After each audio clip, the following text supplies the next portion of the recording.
ఉన్న బంగారాన్ని విడిపించి ఆ రోజు ఆన్లైన్ రేటుకే మేము కొంటాం. Sharma gold company. నమస్కారం, సుమన్ టీవీకి స్వాగతం. ఈ జూలై మాసంలో నవగ్రహాల స్థితిగతులు ఏ రకంగా ఉన్నాయి, ద్వాదశ రాశుల వారికి ఎటువంటి ఫలితాలని అందిస్తున్నాయి, మరి ఎటువంటి పరిహారాన్ని పాటించుకోవాలి, ఈ విషయాన్ని తెలియజేసేందుకు మనతో పాటు ఉన్నారు ప్రముఖ ఆస్ట్రాలజిస్ట్, వేదిక వాస్తు నిపుణులు, శ్రీ విద్యా ఉపాసకురాలు శ్రీమతి జయప్రద గారు.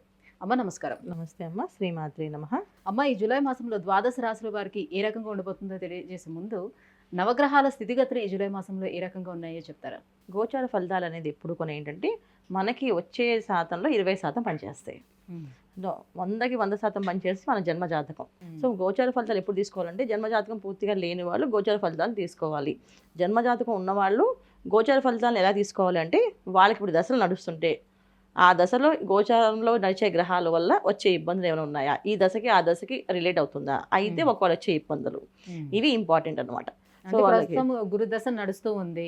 సో గురువు ఎక్కువ ఉన్నారు, మనకి వృషభంలో ఉన్నారు, గోచారంలో వృషభంలో గురువు ఉన్నాడు. వృషభంలో గురువు వాళ్ళ జాతకంలో ఎక్కడ ఆ స్థానం అది వాళ్ళకి ఏమైంది, సో వాళ్ళ జాతకంలో గురువు యోగిస్తున్నాడా, ఇబ్బంది పెడుతున్నాడా అనేది చెక్ చేసుకుంటే వృషభ రాశి వాళ్ళకి అందరికీ కూడా ఏంటంటే డబ్బులు టైట్ అవుతాయి, ఇబ్బంది పడుతూ ఉంటారు. సో డబ్బులు ఎంత వచ్చినా కొంతమంది నిలబడవు, కొంతమంది రావడం టైట్గా ఉంటాయి. సో ఇది జరుగుతున్న ప్రస్తుతం ఉన్న గోచార ఫలితాల్లో గురువు అక్కడ ఉండడం వల్ల, వృషభంలో ఉండడం వల్ల. సో వృషభం రాశి వాళ్ళకి ఉంటుంది, అలాగే మళ్ళీ అక్కడి నుంచి తులారాశిలో చూసిన వాళ్ళకు కూడా ఈ ఇబ్బంది ఖచ్చితంగా ఉంటుంది. వృషభ రాశికి ప్లస్ తులారాశికి అధిపతి శుక్రుడు, ఆయన శుభ ఫలితాలు ఇచ్చే ప్లేస్ గురువు ఉండడం వల్ల గురువుకు శుభగ్రహమే, శుక్రుడు కూడా శుభగ్రహమే. శుభగ్రహాలు అయినప్పుడు కూడా ఈయన దైత్యులకి గురువు, ఈయన దేవతలకి గురువు. సో రెండు కొన యాంటీ కాంబినేషన్ అంటాం. 3వ నెంబర్ కింద గురువుని సూచిస్తే 6వ నెంబర్ కింద శుక్రుడిని సూచిస్తాం. సో ఎప్పుడైతే వృషభంలో ఎప్పుడైతే ఉన్నారో ఆయన, వృషభ రాశి వాళ్ళకి మనీ సర్క్యులేషన్స్ టైట్గానే ఉంటాయి, అలాగే తులారాశి వాళ్ళకు కూడా మనీ వచ్చినట్టు ఖర్చయిపోతుంటాయి. తర్వాత వచ్చేసి శని భగవానుడు కుంభంలో ఉన్నాడు మనకి. సో కుంభం నుంచి ఆయన వక్రిస్తున్నాడు. ఈ జూన్ 30 నుంచి నవంబర్ 15 వరకు ఆయన వక్రస్థితిలో ఉన్నాడు ఆయన. సో వక్రస్థితిలో ఉండడం వల్ల దానివల్ల వచ్చే ఫలితాలు ఏంటి?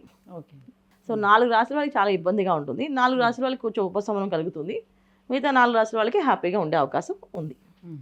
తర్వాత వచ్చేసి మనకి రాహు వ్యయ స్థానంలో మీనంలో ఉన్నారు. సో జనరల్గా మీన స్థానం అంటే ఏంటి మనకి, సో గురువు ఉండే స్థానం అది బృహస్పతి స్థానం. వ్యయ స్థానం అంటే మనకి పూజలు పునస్కారాలు, తర్వాత లైఫ్లో లగ్జరీస్ లైఫ్లో ఉందా లేదా, అసలు ఎలా లైఫ్ లీడ్ చేస్తాం, లాస్ట్ మనం ఎలా చనిపోతాం అనేది కూడా అది చూస్తారు. అక్కడైతే ఎప్పుడైతే రాహు వెళ్ళి ఉన్నదో ఇక్కడ ఏమవుతుంది, జనరల్గా భక్తి చేసే విషయాల్లో చాలామంది కాంప్రమైజ్ అయిపోయి ఇప్పుడు మడి కట్టుకుని చేయాలా, మడి కట్టుకొని చేసుకోకపోతే ఏమవుతుంది అనే లక్షణాల్లో మారిపోతుంటారు. ఓకే, ప్రదక్షిణాలు చేయాలి, మనసు ఉండాలి, మనసులో మా భగవంతుడు ఉండాలి, అలా ప్రార్థన చేయాలి, అంతేగాని మడి కట్టుకుని చేయాలని రూల్ ఏంటి అనే తత్వంలోకి వెళ్ళే అవకాశం ఉంది. ఇది గోచరంలో రాహు మీనంలో ఉండడం వల్ల.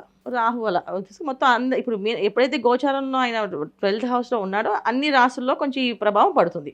సో వాళ్ళ జన్మ జాతకంలో మీనరాశి మీన లగ్నం అయితే ఇంకొంచెం బద్ధకాన్ని ఇవ్వడము, ఒకవేళ చేసే వాళ్ళకి అనారోగ్య సమస్య రావడం, నాకు బద్ధకం లేదు నేను చాలా స్ట్రిక్ట్గా పొద్దున్నే లేచి చేస్తాను అన్న వాళ్ళకి అనారోగ్య సమస్య రావడం లేదు. ఇది కాకుండా ఇంకా రకమైన వ్యవహారాల్లో ఇబ్బందులు పడడం, ఉద్యోగాల్లో కానీ డబ్బు విషయంలో కానీ ఇది జరిగే అవకాశం రాహుది. సో గోచరంలో మీనంలో రాహు ఉండడం వల్ల.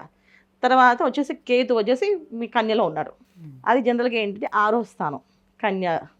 సో కన్యా రాశికి కేతు అనేది పవర్ఫుల్గా అంటే నెగిటివ్ రిజల్టే, పాజిటివ్ రిజల్ట్ అయితే ఇవ్వడు.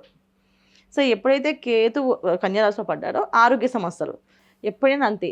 కేతు ఎక్కడ ఏ స్థానంలో ఉన్నా అక్కడ మనకి భయాన్ని గురి చేస్తాడు, అంటే ఏమొస్తుందో మనం చెప్పకుండా చేస్తాడు ఆయన. అందులో 6వ స్థానం అంటే రోగస్థానం మనకి. తర్వాత వచ్చేసి మనకి ఇంకా రవి ప్లస్ బుధుడు శుక్రుడు ప్రతి నెల మారుతూ ఉంటారు. సో వీళ్ళు గమనాలు అనేది ఏంటంటే రవి మారడం వల్ల ఆరోగ్యం ఎలా ఉంటుంది, సో కోర్టు విషయాల్లో కానీ మన ఉద్యోగ విషయాల్లో కానీ వ్యాపారం విషయాల్లో కానీ లావాదేవీలు ఎలా ఉంటాయని చూసుకోవచ్చు. శుక్రుడు మారడం వల్ల వివాహాలు ఆలస్యమైన వాళ్ళకి వివాహాలు కుదిరే అవకాశము, తర్వాత భార్యాభర్తల మధ్య సమస్యలు ఉంటే ఆ సమస్యలు తీరే అవకాశము శుక్రుడు మారడం వల్ల. సో బుధుడు మారడం వల్ల ఏంటంటే కొంచెం సౌమ్యంగా చెప్పడము, ఎదుటి వాళ్ళ విషయాలు వినడము, లేకపోతే వినకపోవడము, ఇలాంటి జరిగే అవకాశాలు చిన్న చిన్న మార్పులు. సో మాస ఫలితాలు ఎక్కువ మనకు మారేది ఏంటంటే రవి బుధుడు శుక్రుడు. మిగతా వాళ్ళందరూ సంవత్సరం, గురువు తర్వాత రాహు అయితే సంవత్సరాల కాలం, శని భగవాన్ అయితే 2.5 సంవత్సరాల కాలం ఇలా ఉంటారు కనుక మెయిన్ ఫలితాలు వీళ్ళే ఇస్తారు కనుక మనం ఇవి చూసుకుంటూ మాస ఫలితాలు ఏ రిజల్ట్స్ వస్తాయి అనేది మనం చూసుకొని చెప్పుకుందాం అన్న. అమ్మ, ద్వాదశ రాశుల్లో తులారాశి వారికి ఈ జూలై మాసంలో నవగ్రహాల సంచారం ఎలా ఉంది? తప్పకుండా అన్న. తులారాశి వాళ్ళకి ఈ మాసంలో వీళ్ళు చాలా విషయాల్లో బాగుంటాయని చెప్పచ్చు, అలాగని బాగాలేదని కూడా చెప్పచ్చు. రెండు స్థానాల్లో ఇబ్బందులు పడే అవకాశం ఉందండి. ఒక 15 రోజులు బాగుంటే 15 రోజులు బాగుండదు ఖచ్చితంగా. సో వీళ్ళు చాలా జాగ్రత్తగా అన్ని విషయాల్లో కొంచెం ఆచితూచి అడుగులు వేయడం మంచిది. ముఖ్యంగా ఏంటంటే తులారాశి వాళ్ళకి ఆరోగ్యాల విషయంలో జాగ్రత్తగా ఉండడం ఇంపార్టెంట్. ఎందుకంటే వీళ్ళకి తుల కన్య అనేది వ్యయ స్థానం వచ్చింది, దాంట్లో కేతు ఉన్నాడు అక్కడ. సో తర్వాత వీళ్ళకి 6వ స్థానంలో రాహు వచ్చాడు. జనరల్గా 6వ స్థానంలో రోగస్థానం అయినప్పటికీ కొన్న తులకి మీనంలో తులారాశికి పెద్ద శుక్రుడు ఉచ్చస్థానం కనుక ఇబ్బంది పడక్కలేదు అనుకున్నప్పటికీ కూడా జన్మజాతకంలో ఎక్కడున్నారు వాళ్ళు, దాన్ని బట్టి ఈ గోచారంలో వచ్చే ఫలితాలని చూసుకోవాల్సిన విషయంలో ఆరోగ్యం చాలా జాగ్రత్తగా చూసుకునే అవసరం అయితే ఉంది. ముఖ్యంగా ఆడవాళ్ళకి ఆరోగ్య సమస్యలు, హార్మోన్స్ ఇన్బ్యాలెన్స్ అవ్వడం కానీ, పీసీడీ ప్రాబ్లమ్స్ కానీ, పీసీఓ ప్రాబ్లమ్స్ కానీ ఇలాంటివి వచ్చే అవకాశం ఎక్కువగా తులారాశి వాళ్ళకి ఎక్కువగా ఉంది. సో ఏ పనులైనా చేసే ముందు కొంచెం ఆలోచించడం చేయడం. కొంతమంది స్పీడ్గా నడిచే వాళ్ళు కొంచెం స్లోగా నడవడం, అనుకోకుండా దెబ్బలు తగలడం కానీ, ఆ దెబ్బల వల్ల ఇబ్బంది పడడం కానీ ఇలాంటివి ఎక్కువగా ఈ నెలంతా జాగ్రత్తగా ఉండాల్సిన విషయం. అది ఆరోగ్య విషయం చాలా జాగ్రత్తగా ఉండాలి. బయటికి వెళ్ళి వచ్చే విషయంలో, వాహనం నడిపే విషయాల్లో వాటిలో కూడా చాలా జాగ్రత్తగా వెళ్ళడం, జాగ్రత్తగా రావడం. వాహనాలు ఎవరైతే నడుపుతారో వాళ్ళు చాలా కొంచెం జాగ్రత్తగా ఉండడం అనేది ఇంపార్టెంట్. తర్వాత ఈ తులారాశి వాళ్ళకి అష్టమంలో గురువు వచ్చాడు.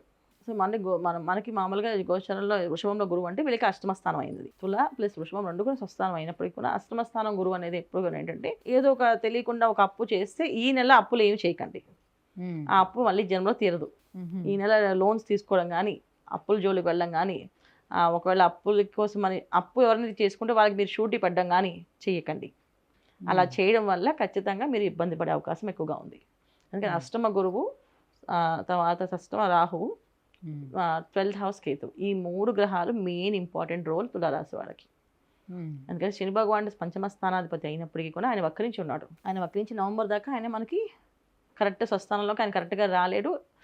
వచ్చినప్పుడు కానీ మనకి ఆ రిజల్ట్ ఇవ్వలేడు నవంబర్ వరకు, 15 వరకు. సో అంతవరకు వీళ్ళు జాగ్రత్తగా ఉండవలసిన విషయం ఉంది కనుక వీళ్ళు ప్రతి విషయం లోన్ల విషయంలో జోలికి వెళ్లకుండా, లోన్లకి షూటీలు పెట్టకుండా, వీళ్ళు తీసుకోకుండా ఈ నెల ఉండగలిగితే చాలా చాలా మంచిది.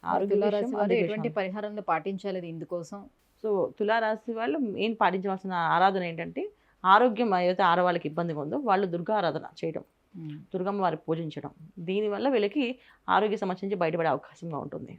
తర్వాత ఈ కోర్టు విషయాల్లో కానీ, వ్యవహార విషయంలో కానీ, లోన్ల విషయాలు మనం జోలికి వెళ్ళొద్దని చెప్పేసి, ఒకవేళ వెళ్ళి ఆల్రెడీ మేము పెట్టేసామండి ఏం చేయాలి అనే ఆలోచన వస్తే కనుక సుబ్రహ్మణ్య స్వామి ఆరాధన చేయండి, లక్ష్మీ నరసింహస్వామి ఆరాధన చేయండి.